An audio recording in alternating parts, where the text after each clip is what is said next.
ये एबीवीपी जो लिखती है ना, ज्ञानशील एकता, दरअसल ये है अज्ञान अश्लील अराजकता। और यह बात जो है मैं आपको उदाहरण के साथ दे सकता हूं, और साल भर 2 साल की बात तो छोड़ दीजिए, पिछले 1 महीने में जो है जितनी गुंडागर्दी और वायलेंस की घटनाएं एबीवीपी के लोगों ने की है, यह बहुत ही शर्मनाक है। और इसकी जिम्मेवारी जो है सरकार में बैठे हुए लोगों को लेना पड़ेगा, प्रशासन में बैठे हुए लोगों को लेना पड़ेगा। और वह जो कह रहे हैं कि एनएसयूआई के लोगों ने किया है, तो एक प्रश्न आप सबको भी पूछना चाहिए। मैं मीडिया के साथियों से आग्रह करता हूं कि गृह मंत्री उनका,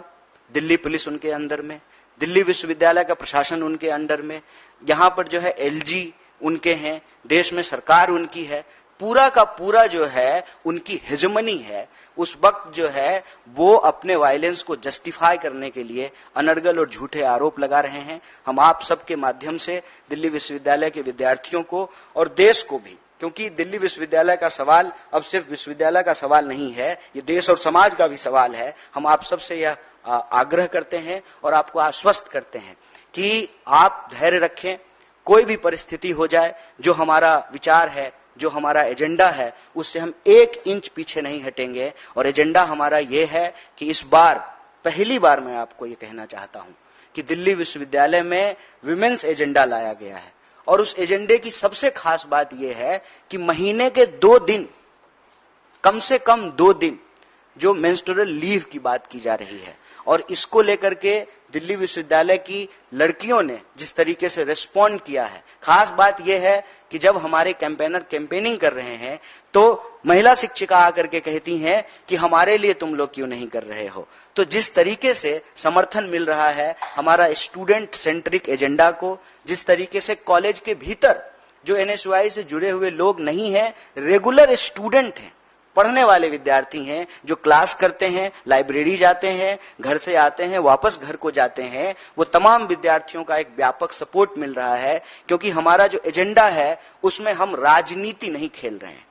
हमारे लिए ये नहीं है कि दिल्ली विश्वविद्यालय का चुनाव जीतें और तुरंत से जो है भाजपा में मंत्री बनने का जो है विकल्प खुला हुआ है। जो सरकार में होते हैं उनके प्रति यह आकर्षण स्वाभाविक है, लेकिन हम तो विपक्ष में बैठे हुए हैं और लगातार इस देश के मुद्दों पर बात कर रहे हैं। और आप हमारे पैनल को भी देखिए, हमारा पैनल साधारण किसान बैकग्राउंड के बच्चे हैं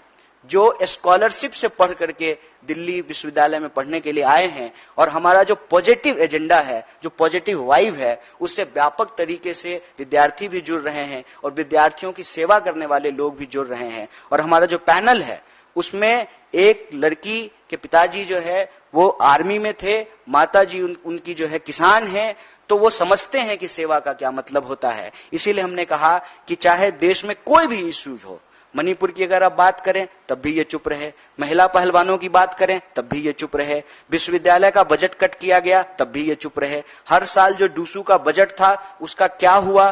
दिल्ली विश्वविद्यालय ने उस बजट को क्या किया, उस पर भी ये चुप हैं। और जब चुनाव नजदीक आ गया है, इनको लगता है कि हम हार जाएंगे और सरकार में जो बैठे हुए लोग हैं उनके सामने एबीवीपी के जो नेता हैं उनकी इज्जत जो है वो दांव पे लगी हुई है। तो जो उनका असली कैरेक्टर है ना, कहते हैं ना कि परीक्षा के वक्त लोगों का असली चरित्र बाहर निकल जाता है, तो ये जो ज्ञानशील एकता का दावा करने वाले हैं उनकी अज्ञानता, अश्लीलता और अराजकता सामने आ गई है। क्यों? क्योंकि उनके सामने एक डेमोक्रेटिक पैनल है, जो पैनल इस बात को सुनिश्चित करने की कोशिश कर रहा है कि चुनाव का परिणाम चाहे जो भी हो, हम विद्यार्थियों के लिए जैसे सतत लड़ते रहे हैं, हम आगे भी लड़ते रहेंगे।